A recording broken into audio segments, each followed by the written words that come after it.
Basically, people put foot trays under the rear wheels, so there's no traction in the back. Now you can drift your front wheel drive. With sparks after that too. Sparks, getting out of the trays.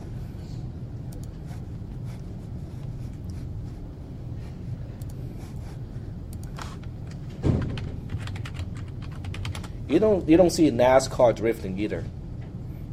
Because of the crash law. Exactly. I don't watch NASCAR too much, because it seems kind of boring to me. It's all one big left turn, right? Yes. They make a left turn. No, they make a left turn. The most interesting video clip I've seen with cars and whatnot was it was a demonstration of drifting and all kinds of crazy driving technique. And this guy who turned into a professional race car driver was a skateboarder. So it's a pro skateboarder turned pro race car driver. And he was driving a rally car, those all-wheel drive tiny little cars in Europe. It was just fun to watch. That one was very entertaining. I think it's a 500 horsepower Fiesta, basically. All-wheel drive.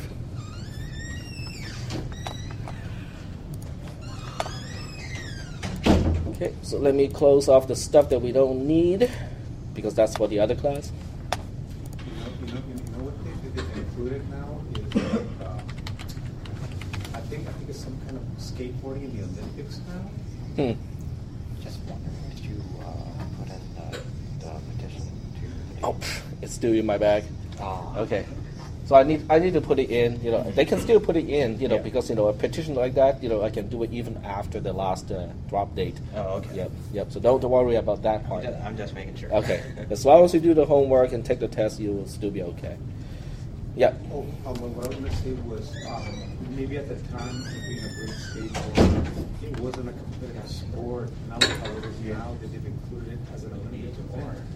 Skateboarding, you actually get a gold medal for that. So You mean in the Olympic Games? yeah. Oh, wow. Yeah, it's that pool. Skateboard, Yep. you know? Okay, this is also the wrong class. Yeah. Okay, cisc310.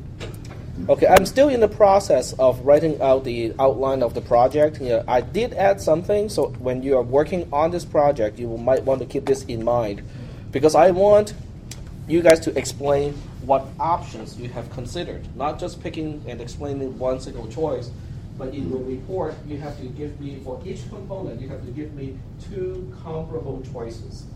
In other words, if you're selecting the processor, you have to give me 2 processors instead of 1.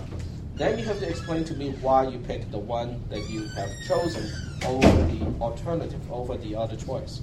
But these 2 have to be close enough to each other, so you cannot have, one is a Core i, and then the other one is a Pentium D. That's obviously it's not comparable. Yep. So, only one degree of separation between them, kind of a level, or Right. Then you have to use the criteria, in the second part here, because you have to identify how am I going to select, which one of these 2 do I want to use. So in the case of just to say the attribute that made us choose that one, right, and how it relates to your final objectives. In other words, if you're putting together a econo box, then you have to tell me I'm selecting this option instead of the other option, because in terms of performance, it's close enough, but in terms of the price, this one is a whole lot less than the other one.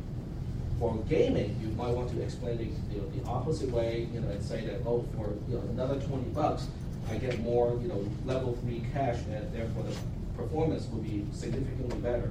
So those are the things that I'm looking for, is the rationale of how you choose your components, not just that you are selecting a particular component. Yep. I was looking online at this particular operating system that I'm trying to put together, but this one comes with its own microprocessor. Do I explain it? If it comes with its own processor, then you have to kind of explain, how it is beneficial. compared to a solution where you specify the motherboard and then you specify your own processor. Okay, does it save you a lot of money? Okay, how much money are we talking about? Does the included processor gives you enough processing power, to make sure that you can do whatever you want to do? So you still have to explain, how this compares to alternatives, because everything has an alternative. It's just, whether the alternative is very close to what you have chosen, or whether it's, they're really different to begin with. Are we doing okay so far with, this part? You have to explain the rationale. Yep. And you want that for every component?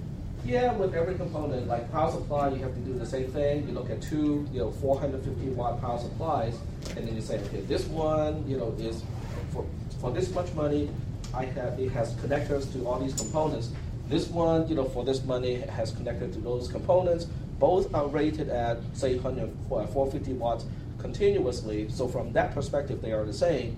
But then this one gives me a little bit more because it has, let's say one has an 80 millimeter fan, the other one has a 120 millimeter fan, and for what you're doing, you want to minimize the noise of the power supply. So that becomes a deciding factor, because everything else being the same, this one is more quiet, and quiet is better, at least for your application. Of course, that depends on your actual application. If your application does not really rely on, does not care about the noise level, then you have to use something else to decide which one you want to use. Okay. And then you have to list the related specifications. Just like what I said, in terms of a power supply, the specifications can be the continuous power rating, can be the cooling fan size. That can be a deciding factor. Even the decibel rating of the fans can be a deciding factor, because those are all hard specifications. Okay, this power supply has a fan that is rated at 20 decibel, and then the other one has a fan that is rated at, say, 25 decibel. Okay, so one is definitely noisier than the other one. Choose one option and explain why it is better than the alternative. So basically, it's just a summary of the other 3 points that you have to deal with first, and then indicate how this component will work with all the other components. In other words, you can specify a motherboard. Now, a motherboard is a big thing because it has a lot of interfaces to the other components. Basically, a motherboard has an interface to just about any other component that you have selected for a PC. So in that case, you have to make sure that they are all compatible. If you select an IDE DVD drive, are you sure that your motherboard has an IDE port? Okay. If you want to set up a RAID and you specify 3 hard drives and 1 DVD drive using SATA, are you sure your motherboard has at least 4 SATA connectors? That sort of stuff. Okay, so you have to make sure that they will work well with each other.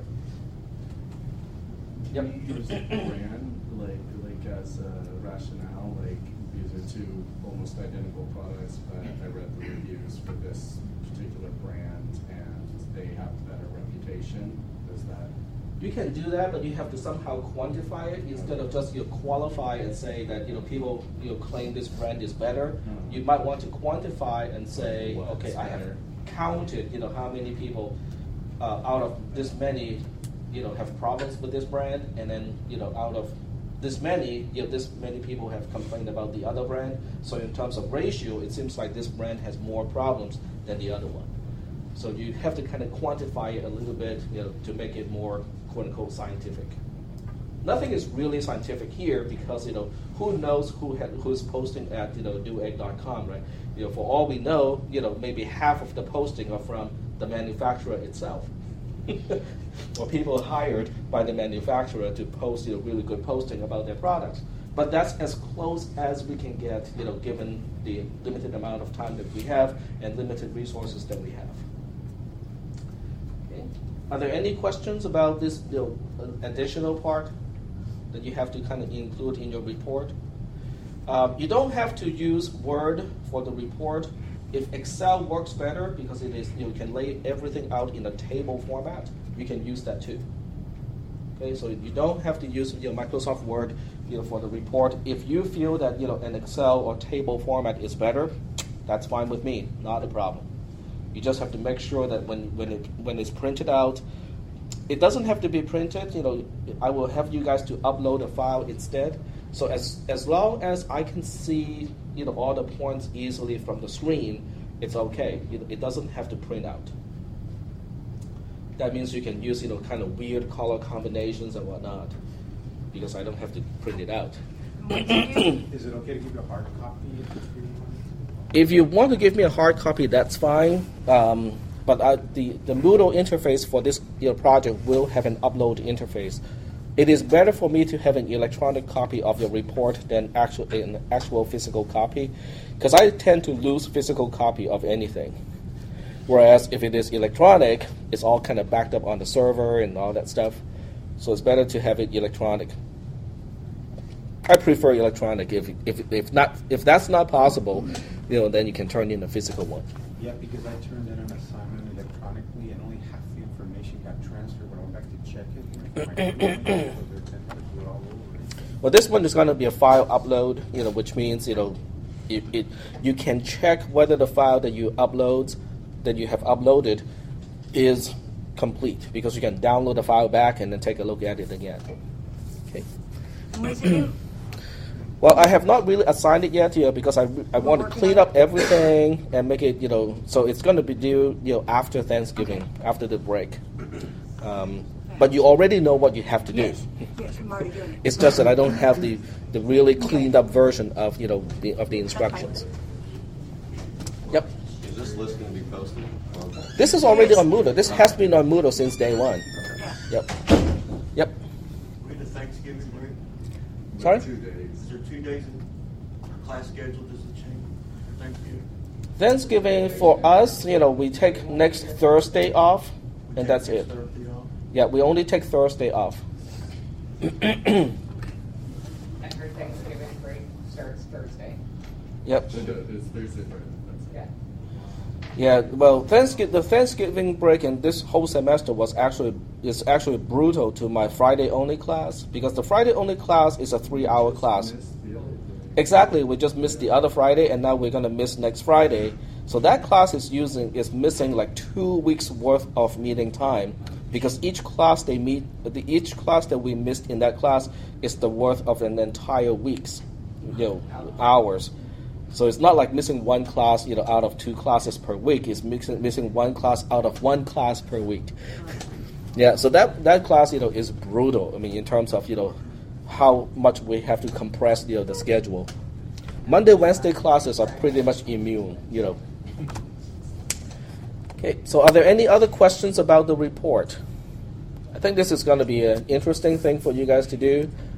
If you have been following along, it should not be too big of a deal, even though I added this part a little bit late.